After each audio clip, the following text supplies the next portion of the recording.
Hello and welcome to this one-off episode of Headstrong with me, Louis Strong.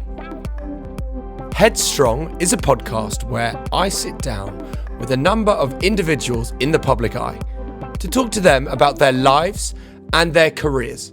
But notably, I want to talk to them about their vulnerabilities to understand what the word headstrong means to them. And to me, it means to believe in yourself, to talk about your vulnerabilities and reinforce your self-worth. The reason for this one-off episode of Headstrong is because of the recent test win against Pakistan in Pakistan for nearly 17 years. I was joined by the opening batsman, Ben Duckett, who scored 100 on his return to the test match side. We chatted about his return to test cricket, the atmosphere within the England dressing room, and his mental health and how that's gone up and down throughout his career. So I really hope you enjoy this episode of Headstrong. But first, a quick note from our sponsor for this episode, which is Sixes Social Cricket. Cricket, but not as you know it. Sixes reimagined the age-old game of cricket for the modern socialite. Precision sports tech and a global leaderboard meets world-class hospitality. You can feel the thrill, you can be the drama, and you can play the game of cricket. You can book at sixescricket.com using the code Headstrong20. That's Headstrong20 for 20% off net bookings, valid in January and February. So head to sixescricket.com to experience the game like you never have before. Now, let's crack on with the episode. Ben, thank you so much for joining me on Headstrong. How's it all going? Yeah, it's good. It's a pleasure to be on, and I'm all good, thank you. I mean, you have had an enjoyable day off today, coming off the back of what can only be described as an incredibly exciting and fresh win in what is nearly 18 years in Pakistan. Talk me through those emotions firstly. Ending that game on such a high, having all those people round the bat. What was that like to share that with the team? Yeah, it's pretty special. I think obviously I'm fresh into the team. It's obviously amazing to be back involved with this squad. The whole week was just a bit of a roller coaster. We weren't sure if we were going to field a team before day one. But, the whole squad really was in bed ill. Kind of made the decision on morning of day one, and I'm pretty glad we did. It was from start to finish really. It was almost a perfect game on a pretty dead wicket. And to be honest, there was only one team that actually deserved to win. So, yeah, pretty good. It was us. Before we talk about the illness that went through the camp, you were selected to be in the team and you were flown out following the boys down in Australia. What was that like? Did you know that you were going to get in the starting 11? Was there some apprehension yourself about getting in the starting team? Or were you kind of going there ready to play? Yeah, I was definitely getting ready to play. Obviously, I was in the squad for the last game of the summer when Johnny got injured. So, yeah, I had a pretty rough idea that I was going to be starting. But yeah, I wasn't. I was kind of preparing for both. But yeah, training wise, I was preparing, and I kind of knew a couple of days out that I was going to play. And even I played in Abu Dhabi and started in the warm-up game, which gives you a pretty good indication. So, generally, if you're in an England squad, you train as if you're playing. Yeah, absolutely. But then we have this illness debacle that just ran through the team. I mean, that's chaos. How many of the fellas in the starting 11 were suffering? I think all but maybe 4 or 5. No. Actually, no, starting 11. And there was probably 8 or 9, I think.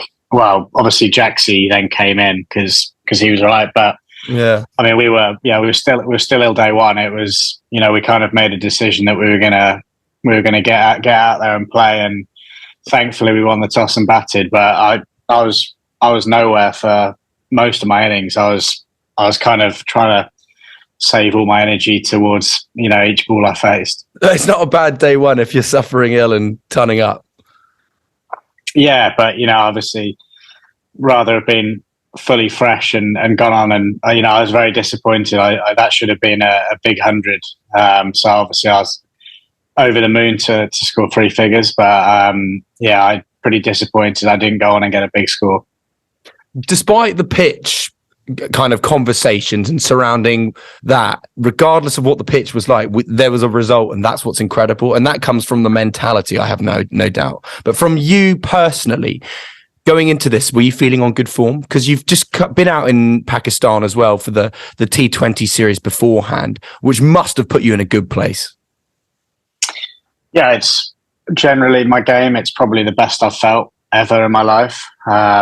Obviously, I had a bit of time off after that Pakistan series, and I didn't really hit any balls until maybe a week before I flew out. But yeah, I'm at a stage now where I can kind of do that, and then when I do go into the nets, it feels like I've not been away for too long. So yeah, I'm in a fairly good place, and yeah, obviously the pitch was a nice one to bat on, but I think we saw in my second innings that anything can happen with a new ball. So yeah, it was still nice to get 100 in the first one. What was that emotion like for you, the second innings? Yeah, really tough. We were in a situation where, it was just going to be go out and have some fun. And I love those moments. And yeah, I was, no matter how flat the wicket is, you can always get out with a new ball. But yeah, I was pretty gutted. But I'd have taken 100 and a golden duck at the start of the game. Would have got good odds on that as well. Yeah. Despite, let's talk about the England Test team right now, because it's in probably past the transitional phase now and into a stage of such development and opportunity. It's really exciting, especially as a fan and someone who watches it. But what's that team atmosphere like with McCullum and Stokesy at the helm? Yeah, it's amazing. It's extremely relaxing. It doesn't feel like you're in a test match dressing room. I've never kind of experienced anything like it, and I think a lot of people are probably thinking, when's it going to end? And it won't. I think we're going to lose games the way we play. But almost the harder the conditions, I think the harder we'll go. I think the way that we bowled on that pitch shows everything. The fields that Stokesy set. It's almost like a club game at times when, some of the fields we've got, but it makes it that far more enjoyable. I don't think I'll play in a better team environment in my career. I mean, it's being talked about a new brand of Test cricket, which can obviously make it so much more enticing to a new audience. Do you think that it is really reframing the format?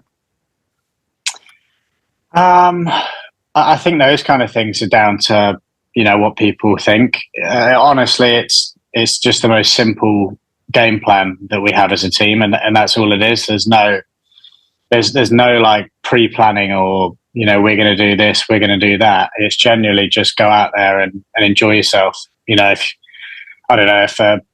I'm pretty sure I could go and scoop my first ball in the second test, and if I missed it and got out, Baz McCullum would probably tell me to go and hit it for 6 next time. It's that kind of atmosphere, which is so good, because I've played Test cricket before, and it was, it's brutal, and I think it has been for years. The way the media are, in that dressing room, there's no care in the world about anything else outside, or it's basically just play your game. The team will back you, and honestly, they don't care about what anyone says outside of that dressing room. Is that term Bazball used at all in the kind of England setup, or is that just kind of this thing that's just been made by the media? Yeah, never. I'm pretty sure that Baz hates it. Yeah, that's what I thought as well. Yeah, so obviously my first game, if that is such a thing, then it definitely happened last week. But no, that would never be used, and certainly not by him. Yeah, so now let's talk about your return to Test cricket. As you mentioned there, you took there was a significant period of time where you weren't in the England Test team, but you're back in now. Do you feel in yourself that there's pressure on your shoulders to stay and perform? Do you worry about your performance, or do you feel like you've got this maturity now as an older individual, and with the kind of the management that Stokesy and McCullum are, that there's actually a lack of pressure? Yeah, I mean, I think generally the only pressure previously is the media and yourself. And yeah, I'd feel under pressure because I always want to do well and score runs. So in my own mind, yeah, of course there is a little bit. But they've already stated and come up to me and said that I'm going to get a good run. No one's ever said that to me before or anything. And that's kind of what I need. I think this game is a perfect template of how I play cricket. I got 100 and then I got 0. As an opener, you don't want to get 30s or 40s and chip away and stay in the team. Like for me, I want to get none, or I want to, go and get a good score where it's going to put us in a position to win. So you definitely need that time as an opener. There's going to be series where it's really tough and you might average 20 in a series, but then if I go and average 70 in another one, I think this is probably the least pressure I'd have in a test environment, and that's come from captain and coach and all the players.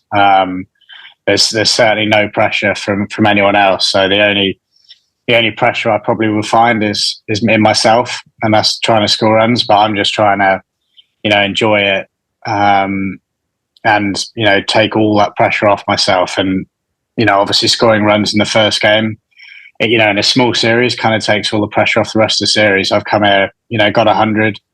I really want to walk away now with another one. Now I've got one, but I didn't think I'd have an opportunity to score a Test 100, a few months ago. So it's always nice to start well. I think that takes a lot of pressure off, and kind of you know that the team will back you once you've performed.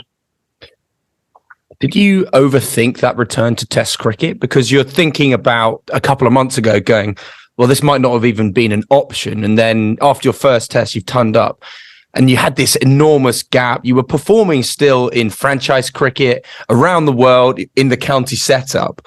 But returning, did you overthink that? Were you going through possibilities in your head, or are you quite good at compartmentalizing that? No, not at all. Probably when I was like 22, 23, I thought about playing for England, whereas I'd probably say the last 2 to 3 years, I've not even thought one bit about playing for England. I've just played for Notts and enjoyed it and scored runs. And, generally I kind of was at peace in my mind that I would never play Test cricket ever again. And that probably took pressure off me at Notts. Now I've just got to do the same thing for England. And honestly, you can think so much in your own head and put yourself in all these situations, but you've just got to back yourself. And, there's a reason why I'm here, and you've just got to kind of trust the process and find ways to score now and just to stay in the team. I mean, how are you in terms of your own mental health now? It's kind of you're 28 now, and those years of being a fresh 21, 22-year-old probably seems some time ago, I suppose. Yeah, definitely. I'd say pretty good. I'm actually, thankful now. I've been through numerous different tough phases of my career over the time, and I've probably found ways to get by and get through things. And I've always been fairly strong. So I've kind of, I've never helped myself, and even going back to school, always getting in trouble and stuff. So someone's trying to call me here. That's all right. Don't worry. So mentally now, and obviously coming with age now, as you say, I'm 28 years old. I'm at peace where I know my game inside out, and I think that's a good place to be. I think, you can always, whether you're struggling with runs or whatever, you can always fall back to, I know how to score runs. I know how I will, the best way that I can perform. And I think that's probably where I'm at now. Do you kind of, upon reflection, is there anything that you regret in kind of those formative years? Or do you think actually to have experienced certain things, it's got you actually back in the test side in the sense that you've actually just scored a ton and there's no point regretting something? Yeah, that's kind of what I was going to say. There is actually no point in regretting anything. Things happen, and I think if you're regretting on something that happened whenever it was 4 or 5 years ago or whatever, that's probably not going to do me any good. I'd rather try and turn it on a positive, and where I say that I'm pretty strong and I deal with things well because of what I've been through in my career. So is there anything that you in particular do for your mental health that helps you? I mean, we saw that you were out playing some golf today, but anything else that you get up to? Nothing in particular. So, I mean, I've had a girlfriend for a year now, which has probably helped my career. Probably taken a lot of pressure off my cricket. When you're a young single lad, you're playing cricket really for yourself. Whereas I found it's quite a good way to switch off. She definitely levels me and doesn't care if I get 0 or 100 or whatever it is. It's just a game, Ben. Well, that's it, and it's only going to last another maybe 10 years for me, and then there's more to life after that. So, yeah, I've certainly put less pressure on myself over the past year or two. How do you find managing cricket in the calendar? Because that is such a popular conversation in the press nowadays, and you spend time playing cricket all year round. How do you find that and the pressures on your body, but also the head and being away from home? Yeah, it's tough in the winter, definitely. In the summer, it's fine. You're just busy. Spending time away from home with friends, family, girlfriend, like I said, it's pretty tough in different time zones. You're playing all day. You might not speak really much for a few days. I guess it's just kind of non-negotiable. You just got to get through it. There's no way around it really. So, and it's probably tougher on the other people. I'm out here pretty busy playing, the sport I love. But I don't think there's any cure for that. You probably speak to Jimmy now. He's been touring for 20 years. It's probably just as tough now as it was when he was, 22 years old. So, yeah, you just got to find ways of getting through that. Well, I suppose one of the luxuries you both have now is that, FaceTime and everything. I mean, I can't imagine touring 20 years ago when the internet was just kind of in those early years as well. It must have been so difficult. Yeah, it depends who you ask. Some of the old guys might have loved it back then, getting away from kids and. That's so true. Absolutely right. I mean, what is mental health like in terms of cricket? Because I know the PCA do a lot. I'm interested to ask you what it's like in some kind of maybe county setups and franchise setups, and then in the England dressing room. So let's talk about the kind of England first and what that support looks like.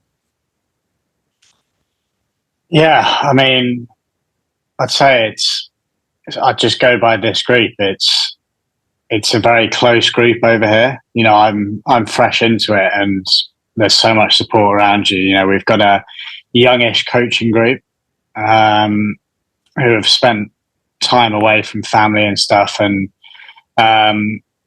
there's so many people you can kind of speak to. We haven't actually got a psych on this trip, but they're normally available for you. You've generally got a couple of closer friends or people around your age who are going through similar things.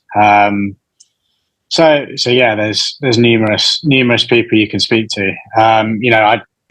Franchise is probably a bit tougher because you're playing in a team where most of them are from that country. So, you're only one of a few people who are actually away from home. But I think generally you get pretty close with your other overseas players because you've all got something in common. Anyone come to mind from your kind of time away that you've really developed a friendship with? No, I mean, plenty, every I'm team sure. I've played in. Yeah, there's not really one name that comes to mind. I mean, there's so many different ones, and you play in different teams, different people every single time. But I'm a pretty simple-minded person. I don't tend to get too deep, or with people I'm not very close with. So I generally find myself just speaking back home or speaking to my girlfriend or something. I'm just going to interrupt the podcast to tell you about Sixes Cricket, the sponsor for this episode. They're popping up all over the country. You can play in London, Birmingham, Manchester, and now in Leicester. Gather, celebrate, and unite your team for laughter and healthy competition. Most importantly, no experience is necessary. And you can get 20% off net bookings using the code Headstrong20 at checkout on the website sixescricket.com. That's valid for bookings in January and February. So head to the website sixescricket.com for 20% off net bookings using the code Headstrong20. Now, back to Ben. So something that we need to talk about is injuries in terms of cricket, because I always think cricket injuries often put you out either for one match or you're out for a significant period of time. And you have experienced that where you kind of had to, as you put it, relearn to hold the bat. What's that like kind of when you're injured and you're watching your friends, your colleagues playing the game that you love, but also your job, and you're just not able to be there? What's that experience like? Well, I'm probably actually the wrong person to ask because I didn't actually miss a game when I did that. Or maybe a couple. It was back end of the last game of the summer, maybe, and I did. I had the operation in the winter, and I came back early because I came back early for the first game of the season, and I should have waited. I missed the first 2 or 3 games. But I've been so lucky with injuries, touch wood.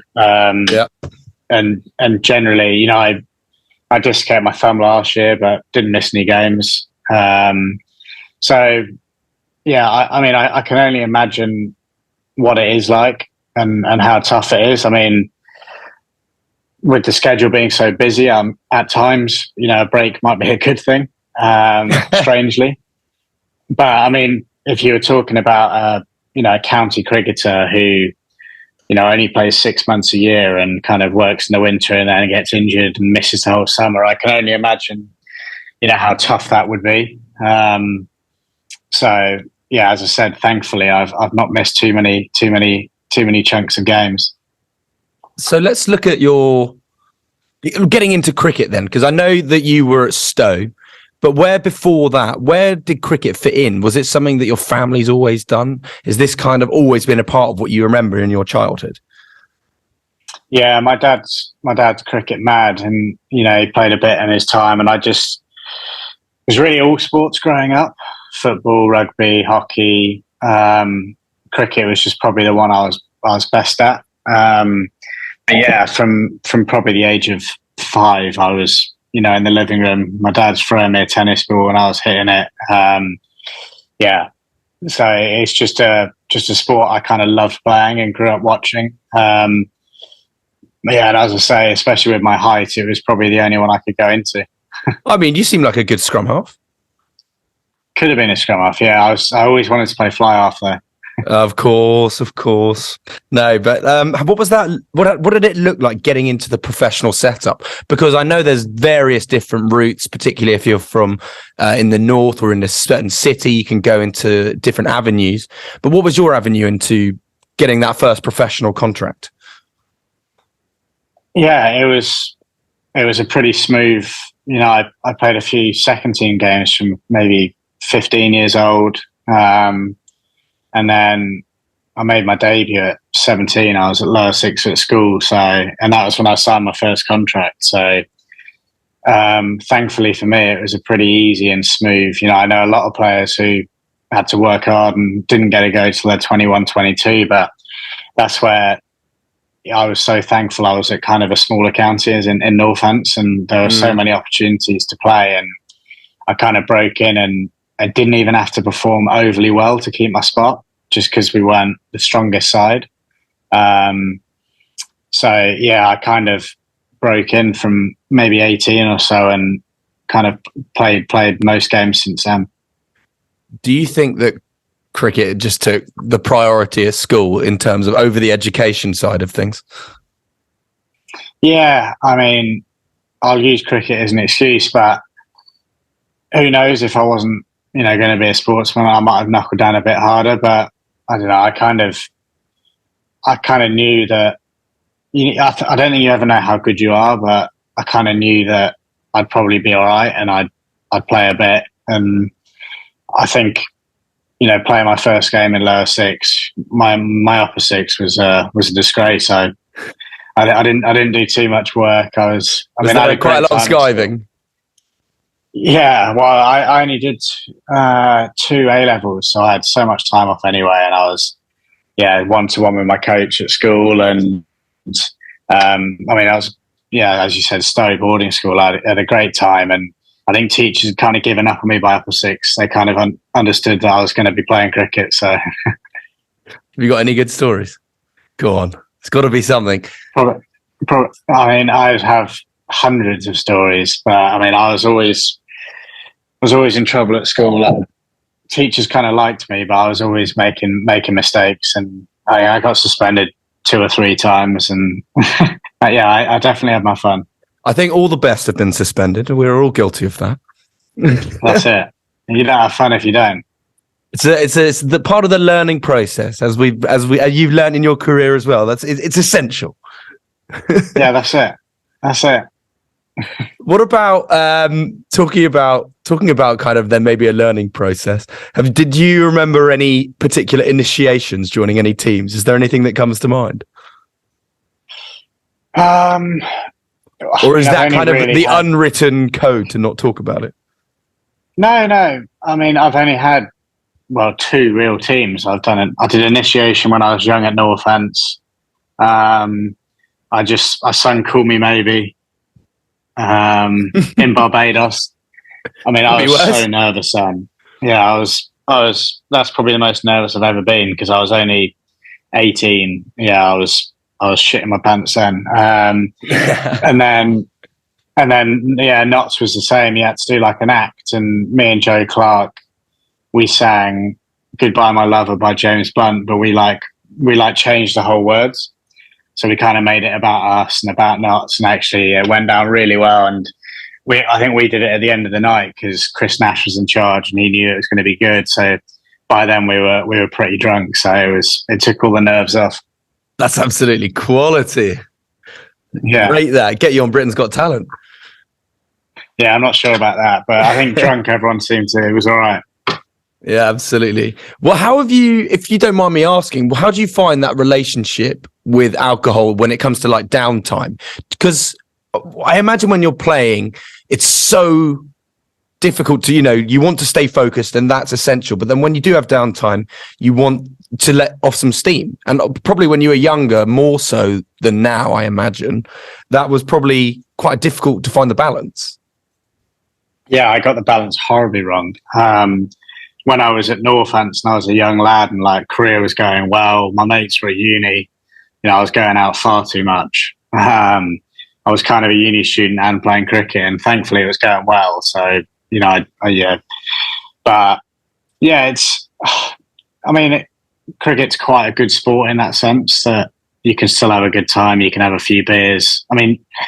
You could have a beer after day one of a test match and still, that's not something that people.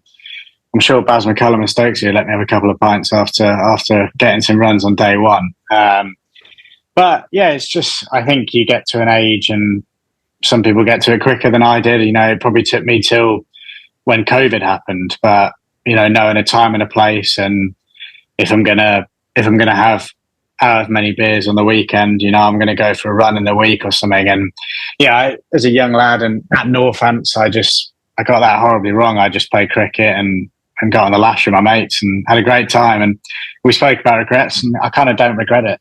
I had such an amazing time, had great fun off the pitch and some amazing memories on it. And,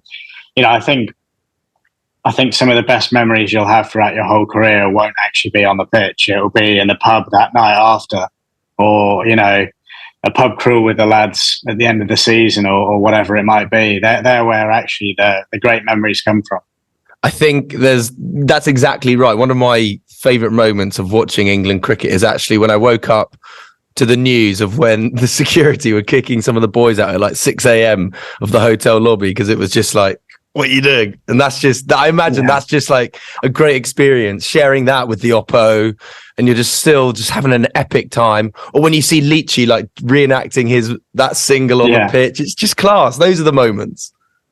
Well, that's it. I mean, obviously I'm in Pakistan now, so the celebrations weren't too great. We were just sat in a team room, but, I'd love to be involved at, beat Australia at Lords in the summer or something, or the Oval, and sit on the outfield and have a few beers. That's something that I'd love to do.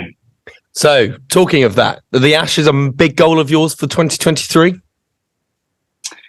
Yeah, I mean, it's in my hands really. So, there's potentially, luckily, there's only maybe 4 or 5 tests before then, and I've been told I'm going to get a good run in the side at the top of the order. So, putting 2 and 2 together, that gives me a pretty strong chance of being there. But lots of things can change. For me, it's just try and cash in on some flat wickets this winter. Try and get some runs under my belt. Try and get ahead of the game. And I mean, as I said, like a few months ago, I never thought I'd play Test cricket ever again. So the thought of how different this summer could look for me compared to every other summer. I've never really been involved in the summer, so a potential opportunity to go and beat Australia and England. We won't say a goal, but definitely something that I'd be buzzing to be a part of. I mean, exactly. I mean, it's one of those experiences that that each day of a test match will be sold out. And that's just such an amazing thing for test cricket.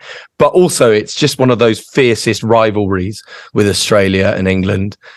Are you looking forward to kind of going toe to toe? Because I bet you've met some of the Australian guys in your franchise cricket. But, there's still that, I just think about the sledging with David Warner. Oh, fantastic.